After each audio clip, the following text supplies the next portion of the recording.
జ్ఞానానందమయం దేవం నిర్మలస్ఫటికాకృతిం ఆధారం సర్వవిద్యానాం హయగ్రీవముపాస్మహే. సిద్ధాంతరీత్యా శైవంలో జ్ఞానప్రదాత దక్షిణామూర్తి, వైష్ణవంలో మనకి ఈ యొక్క ఆనందాన్ని ఇచ్చేటువంటి జ్ఞానస్వరూపుడైన హయగ్రీవుడు. ఇక శాక్తీయంలో అమ్మవారిలో సరస్వతి, జ్ఞాన సరస్వతి. ఇప్పుడు మనకున్నటువంటి వాళ్ళ ప్రత్యేకమైంది అనేక దానాలు చేస్తూ ఉంటాం. అన్నదానం, గోదానం, భూదానం, చాలా. ఈ దానాలు కూడా ఇచ్చేటప్పుడు ఎలా ప్రవర్తించాలి మానవుడు అనేది అన్ని సమస్యలకి పరిష్కారం చెప్పేటువంటి భగవద్గీతలో శ్రద్ధాత్రయ విభాగ యోగం అని 17వ అధ్యాయం, అలాగే తైత్తరీయోపనిషత్తు మానవుడు ఎలా సంచరించాలి, ఎలా ప్రవర్తించాలి, ఎంత వినయ విధేయతలతో మసలాలనేది ఒక్కాణించి చెప్తూ ఉంటుంది. అన్ని దానాల్లోకి యథార్థంగా చెప్పాలంటే గొప్ప దానం అన్నదానం. ఈరోజు మనకి అన్నదానం తిన్న తర్వాత సంతృప్తి చెందినా మర్నాడు మళ్ళా అదే ఆకలి, అదే ఇది మనకి పునరావృతం అవడం అనేది సహజ లక్షణం. కానీ అభయదానం అనేది ఉందే, దాన్ని గనక కూలంకుషంగా మనం చర్చించుకుంటే ఇది మనకి ఎక్కడ కనిపిస్తుందంటే రామాయణంలో విభీషణుడు గొప్ప మేధావి, చిరంజీవత్వాన్ని పొందినవాడు. అతను తపస్సు చేశాడు. అన్నగారులైనటువంటి ఆ యొక్క రావణుడు, కుంభకర్ణుడు చేశారు. వారు పొందిన విధానం వేరు. ఈయన భగవంతుని ఒకటే అడిగాడు, నాకు సద్బుద్ధి కలిగించి ధర్మాన్ని అతిక్రమించేటువంటి పరిస్థితి ఎట్టి పరిస్థితుల్లోనూ ఉండకుండా ప్రసాదించమని చెప్పి అక్కడ భగవంతుణ్ణి ప్రార్థించాడు. దానికి అనుగుణంగానే అతని జీవితంలో ఆ యొక్క వినయం, విధేయత, హితవు చెప్పాడు. అన్నగారికి చేసిన పని చాలా దోషభూయిష్టమైనది. ఆ సీతమ్మను పంపించేస్తే మన యొక్క రాజ్యం ప్రశాంతంగా ఉంటుంది, రాజ్యానికి ఎటువంటి కీడు కలగదు, మనకి బంధునాశం ఉండదని ఇన్ని రకాలు చెప్పిన పెడచివని పెట్టినటువంటి అన్న రావణాసురుడు అతన్ని అవమానించి నిండు సభలోంచి రాజ్య బహిష్కరణ చేశాడు. ఈ కథ అందరికీ తెలిసిందే. అయితే అక్కడి నుంచి అతను సరాసరి ఆ మేఘాలలో తేలుతూ వచ్చి రాములు వారు అంటే విభీషణుడు, అతని యొక్క సహచరులు శరణు కోరారు. అప్పుడు ఒక పెద్ద సభలో ఇతన్ని మన పక్షాన్ని చేర్చుకోవచ్చా లేదా అనేటువంటి మీమాంసలో అందరికి అభిప్రాయం చేస్తున్నటువంటి రాముడు చివరి హనుమాన్ కూడా చెప్పాడు, చాలా సద్వ్రతం, చాలా బుద్ధిమంతుడే, లంకకి సీతాన్వేషణ వెళ్ళినప్పుడు గమనించానని చెప్తే చివరికి ఆయన ఒక చక్కటి మాటను చెప్పాడు, అభయం సర్వభూతేభ్య దధామి ఏతత్ వ్రతం మమ. ఎవరేమన్నా కానీ వాళ్ళకి కుల, మత, జాతి విశేషం కాకుండా నీవే తప్పైతం పరం బెరుగా అన్యరా శరణం నాస్తి త్వమీవ శరణమమ అన్న వాళ్ళకి నేను అభయం ఇస్తున్నాను, ఇది నా యొక్క దీక్ష అన్నాడు. మనకి ఇదే విషయాన్ని కూడా మనకి గజేంద్ర మోక్షంలో లావొక్కింతయు లేదు ప్రాణంబుల్ తావులు తప్పి అని చెప్పినప్పుడు గజేంద్రుడికి ఆయనకి సిరికి శంఖాన్ని చెప్పకుండా, శంఖం కూడా తీసుకోకుండా ఉన్న పలాన వచ్చి ఆయన రక్షించాడు. కనుక ఈ శరణాగత దీనావన శ్రీచరణ రామ, అది రాముల వారి యొక్క గొప్ప వ్రతం. అందువల్ల అన్ని దానాల్లో శ్రేష్టమైంది అభయదానం. మానవుడు కుంచుకుపోయి అన్ని దారులు మూసుకుపోయి ఏ దారి కనపడక జీవితంలో ఇంకా ఏమి లేదనేటువంటి పరిస్థితితో, నిరాశతో, నిస్పృహతో ఉన్న సమయంలో నీకేం పర్వాలేదు నేనున్నాను అని వచ్చి సుహృద్భావంతో సహాయం చేసి అభయం ఇచ్చేటువంటి వ్యక్తిత్వమే చాలా విశేషం ఉంది కనుక అభయదానంలో అంతా ఉన్నది. ఈ అభయదానానికి మనం మాట వింటూ ఉంటాం, నా ప్రాణాన్ని అడ్డైనా సరే, అడ్డు వేసైనా సరే నా ప్రాణాన్ని నేను నిలబెడతానంటారు. కానీ ఇది ఏదైనా పరకాయ ప్రవేశం చేసి వాళ్ళకు ఉన్నటువంటి బాధలను, శరీరంలో రుగ్మతలను ఎవరన్నా చేసుకుంటారా? మాటలు తేలిగ్గానే ఉంటాయి. కనుక ఎలా చేయాలనే విషయంలో నిరూపించేటువంటి వ్యక్తులు కూడా ఉన్నారు. అదే సుహృద్భావం. మిత్రభావం అంటే ఇచ్చిపుచ్చులేదోరి, అది రెండవ స్థితి. కనుక ఈ సుహృద్భావంలో అన్ని దానాల్లో అన్నదానానికన్నా గొప్పది అభయదానం. ఎప్పుడంటే నీవు తప్ప ఎవరూ లేరు. దానికి క్రియా అనుష్ఠాన పాండిత్యం ఉండాలి, కానీ వాచా పాండిత్యం కాదు. తను ఆచరింపజేసేటువంటి ఆచార్య స్థితికి మానవుడు ఎదగాలి. అంత తేలిక కాదు. నీ బాధ నా బాధ కానీ, అది ఆత్మౌపమ స్థితి అంటారు. అంటే నీలో ఏదైతే ఉందో బాధ కానీ, కష్టం కానీ, అది నాదిగా భావించి నేనున్నానని చెప్తూ ఆ బాధని పంచుకోవడానికి ముందుకొచ్చి నీలో ఉన్నది, నాలో ఉన్నది ఒకటే, మన ఇద్దరిలో ఉన్నది ఆ బ్రహ్మ పదార్థమని ఎరగటమే త్వం తహ అసి, తత్వమసి. ఇది ఉపనిషత్ వాక్యం. అదే ఆత్మోపస్థితి అని చెప్పారు. కనుక ఆ రకంగా ఉండాలి. అందుకనే మన నిజ జీవితంలో కూడా కొన్ని కథలు మనం వింటూ ఉంటాం. ఉదాహరణకి రా అమెరికా అధ్యక్ష పదవి చేపట్టేటువంటి అబ్రహం లింకన్ పూర్వపు అంటే అధ్యక్షుడు కాకముందు గొప్ప న్యాయవాది. ఆయన ఒక రోజున వెడుతూ కోర్టులో చాలా విశేషమైన అవసరమైన కేసు వాదించడానికి ఎట్లుంటే తెల్లటి బట్టలు వేసుకుని హాయిగా పెడుతున్నాడు. అక్కడ ఎవరు జనం గుమికూడు ఉన్నారు. ఆ జనం ఎందుకు గుమికూడారని చూస్తే చుట్టూ చూస్తున్నారు, కొందరు బాధపడుతున్నారు, కొందరు అరుస్తున్నారు. ఒక పంది పిల్ల మురుకాలవలో తన ప్రాణం కోసం పెనుగులాడుతోంది, మునిగిపోతోంది తేలుతోంది. ఈయన వాళ్ళ వంక చూశాడు. ఎవరు ముందుకు వేయటిల్లా, ఏదో కనీసం కర్రన్నా దిద్దాం, ఏదో చేద్దామని లేకుండా అయ్యో అంటున్నారు కానీ రావట్లేదు. వెంటనే ఆయన తనకున్న దుస్తులు కానీ అతనుకున్న అర్జెంటు విషయాలు కానీ అన్ని పక్కన పెట్టి ఒక్క దుమ్ముకి దాన్ని రక్షించి బయటపడేశాడు.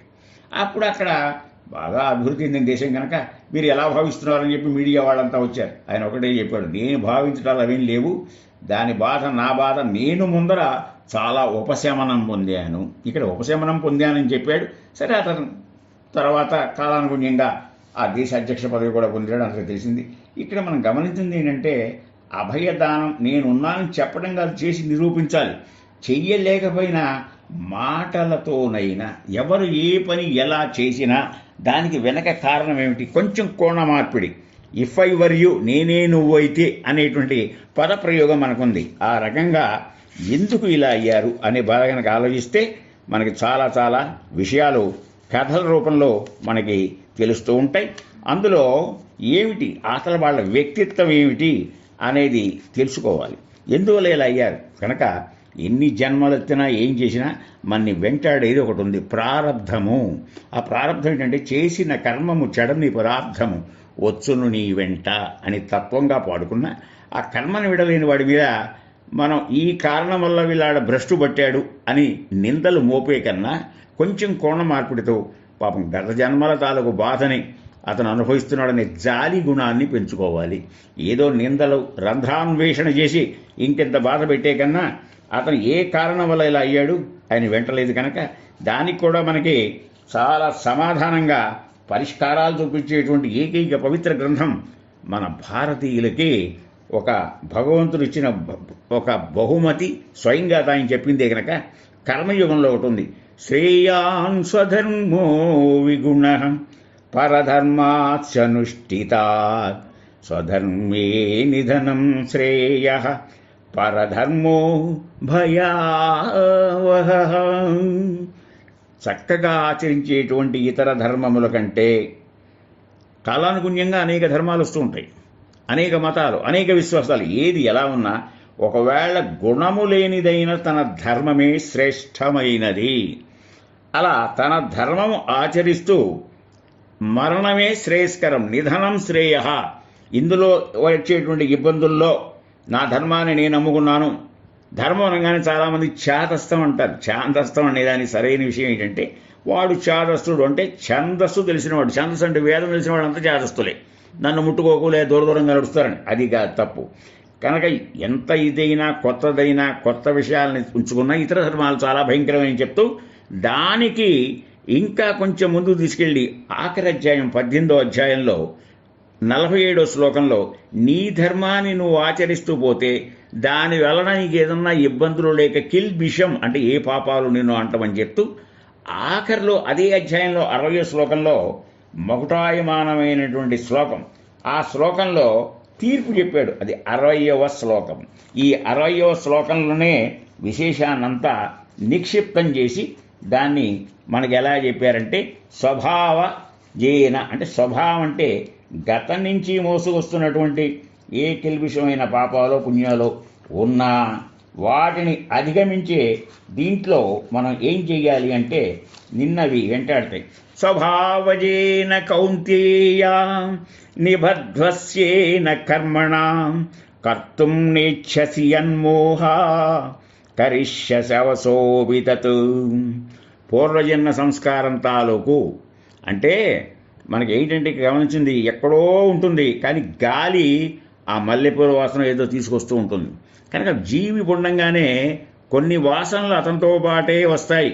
అది ఒక అధ్యాయంలో చెప్పారు. ఎందుకంటే ఉత్క్రామంతం స్థితం వాపి భుంజానం వా గుణాన్వితాన్ విమూఢానాను పశ్యంతి పశ్యంతి. కనుక ఆ మోసుకొచ్చే వాటిల్లో 3 వాసనలు ఉంటాయి. దాన్ని వాసనాత్రయం అంటారు.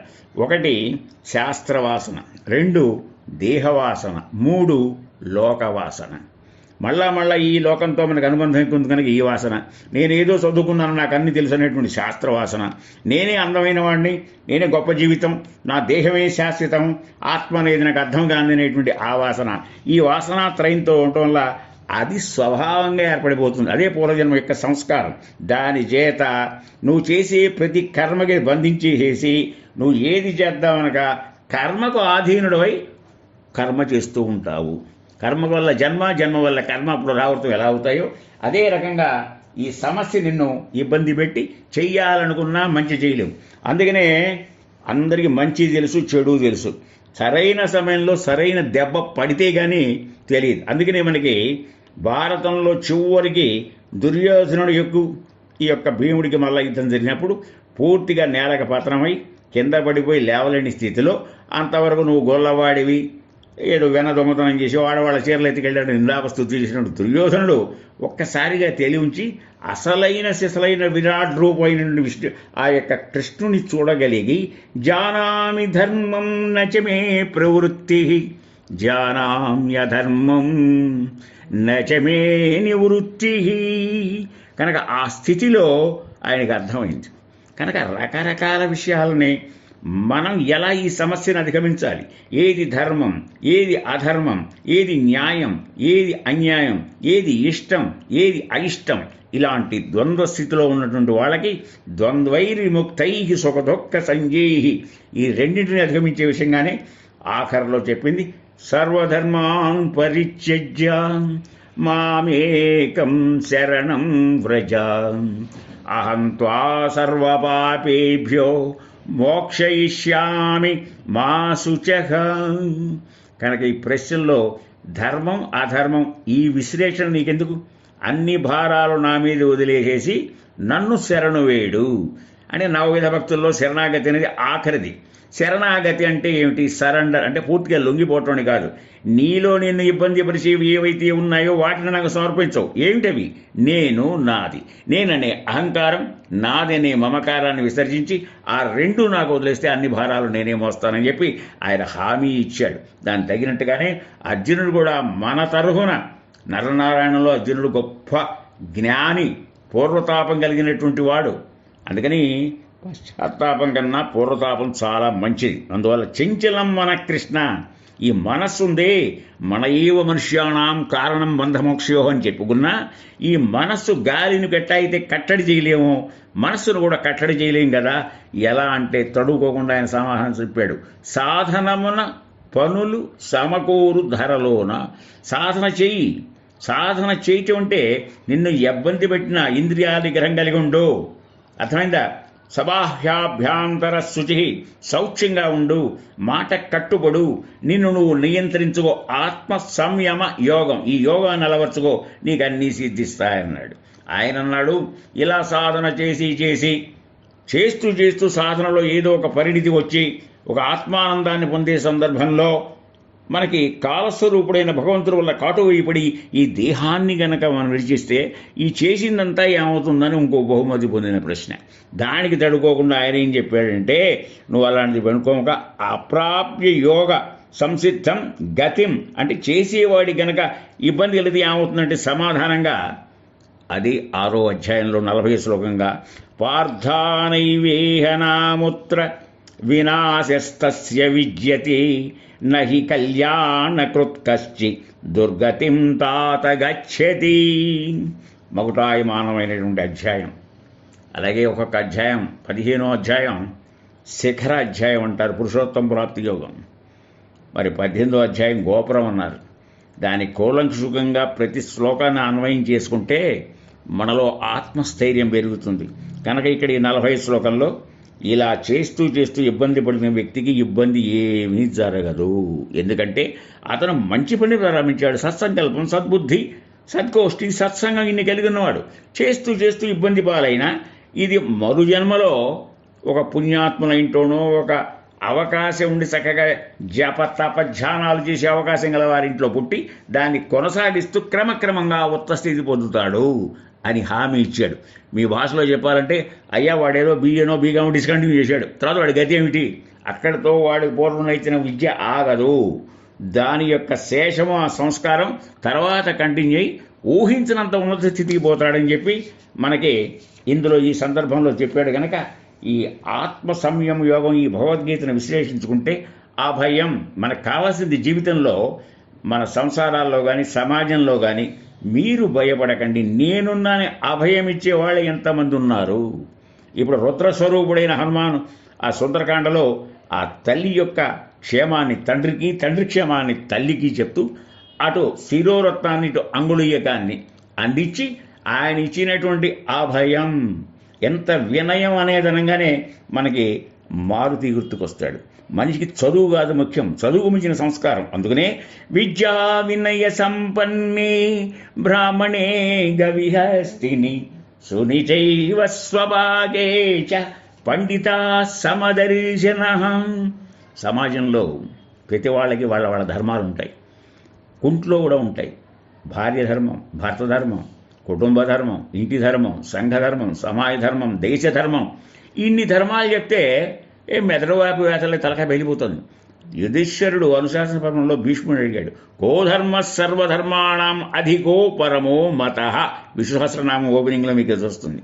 ఇదే 3వ అధ్యాయం కనుగొస్తే నీకు ఇబ్బంది అనేది ఆలోచిస్తేనే కదా మనస్సుతో. ఆలోచించినప్పుడు ఈ ఇబ్బంది ఎక్కడుంది? బయట ఉంది.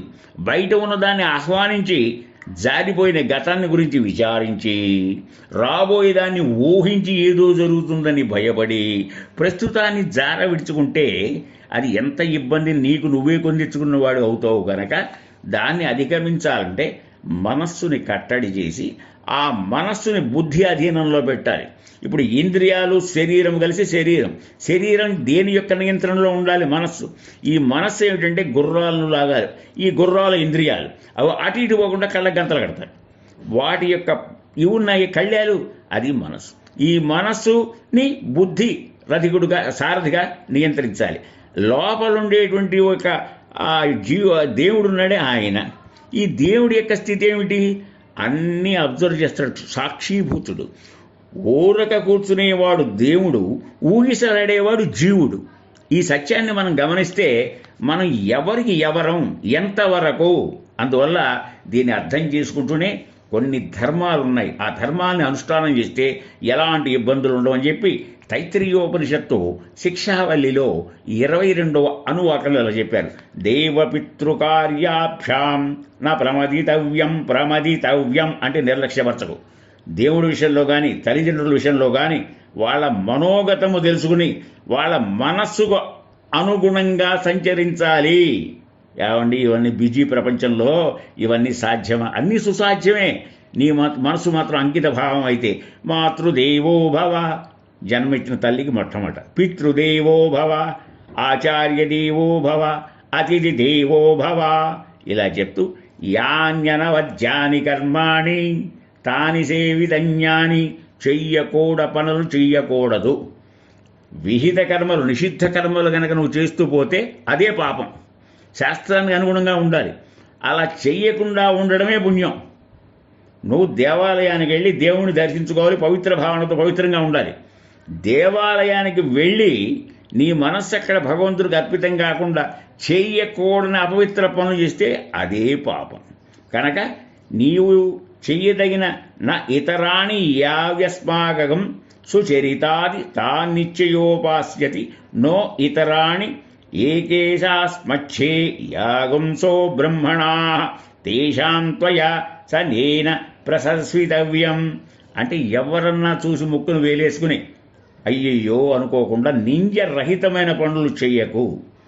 మా చేత చేయబడే పనులు ఏవైతే మంచిగా ఉన్నాయో వాటిని చెయ్యము. నీ అంతరాత్మకు నువ్వు సమాధానపడి నీ ఎంచరించే తీరు తెన్ను మంచిదాన్ని నీకు నువ్వు ప్రశ్నించడానికి భగవంతుడు నీకు ప్రత్యేకంగా మానవుడు. జంతువునాం నరజన్మ దుర్లభం, అందులో మానవ జన్మ ఉత్తమం అనాలి, దుర్లభం కన్నా కూడా. నీకు ఒక డెసిడ్యువస్ నాలెడ్జ్, విచక్షణ జ్ఞానం ఇచ్చాడు. దానికి పదును పెడితే ఏ పనులు చేయాలో అది నీకు తెలుస్తుంది. అవే మంచి పనులు చెయ్యి, పెద్దల్ని గౌరవించు, వినయంగా ఉండు. ఇందాక విద్యా వినయ సంపన్నేని మీకు ఉదాహరించా. పండితుడు అంటే విచక్షణా జ్ఞానం కలిగిన వాడు పాండ. అంతేగాని పెద్ద పెద్ద వేదపనాలు చదివి పెద్ద పెద్ద హోణ విద్యలో డాక్టరేట్ సాధించిన వాడు కాదు. వాడు ఆ విద్యకు వెంట ఉండాల్సింది వినయం. ఆ వినయం ఉన్నవాడే నవవ్యాకరణ పండితుడైన హనుమ రుద్రస్వరూపుడు. ఆ వినయ విధేయతలే మనకు అన్నం పెడతాయి. అందువల్ల మనం ఎవరినైనా ఎలా ఆకర్షిస్తాం? మాట వల్ల. మాట నుంచి వచ్చేది చేత. అలా త్రిపుడికి ఏకం అవ్వాలి. మన శేకాం వచశేకాం కర్మణ్యేకాం అవి చెయ్యి. పెద్దల్ని గౌరవించు. ఎక్కడన్నా ఆధ్యాత్మిక ప్రసంగాలు, ఆధ్యాత్మిక బోధలు, వేద విద్య ఇవి చెప్పినప్పుడు ఊపిరి పీల్చకుండా విను. తెలిసింది ఆచరణలో పెట్టడానికి ప్రయత్నం చెయ్యి. పగలు రాత్రి చేయమోక. కాలాధీశుడు, కాలం కూడా ఎవరు? మన విభూతి యోగంలో చెప్పినట్టు పరమాత్మే. ఆ కాలస్వరూపుడు. కాలం జరిగిపోతూ ఉంటుంది. కాలో జగద్భక్షిత, జగత్తునంతా. ఈ లోపల నేను శాశ్వతం. ఎంత ఉన్నా అతి తక్కువ వయస్సులో ఉన్నటువంటి శంకర భగవత్పాదుల వారు 32వ సంవత్సరంలోని తను జాలించారు. నీలో కొన్ని భావాలు నీలో చోటు చేసుకోకూడదు. ఒకటి తనుభావం, 2 మనోభావం. వీటిని అధిగమిస్తే ఉండేది ఆత్మభావం. తను అంటే ఏమిటి? శరీరం. శరీరానికి సంబంధించిన వాళ్ళ మీద మమకారం. ఈ తనువుకి లోనయ్యే ఆ తనువుకి శుభం కావాలని కోరుకున్నవాడే శాంతనుడు, భీష్ముడి యొక్క తండ్రి. యుక్త వయస్సున్న పిల్లవాడు ఉండగా అతని వివాహం మాట ఎట్ట ఉన్నా ఎవరో ఒక మత్స్యగంధిని చూసి దాని మీద ప్రేమ వల్ల ఇబ్బంది పడి పైకి చెప్పలేక ఇబ్బంది పెట్టాడు. ఆ పేర్లు కూడా సమకూర్చారు. కనుక ఆ యొక్క దేహభావాన్ని దాటి నీగ్గా నువ్వు నిర్ణయించుకో. ఏ వికారము లేనివాడు భగవంతుని ప్రేమించు. మనకిగా కొన్ని ఏర్పడతాయి.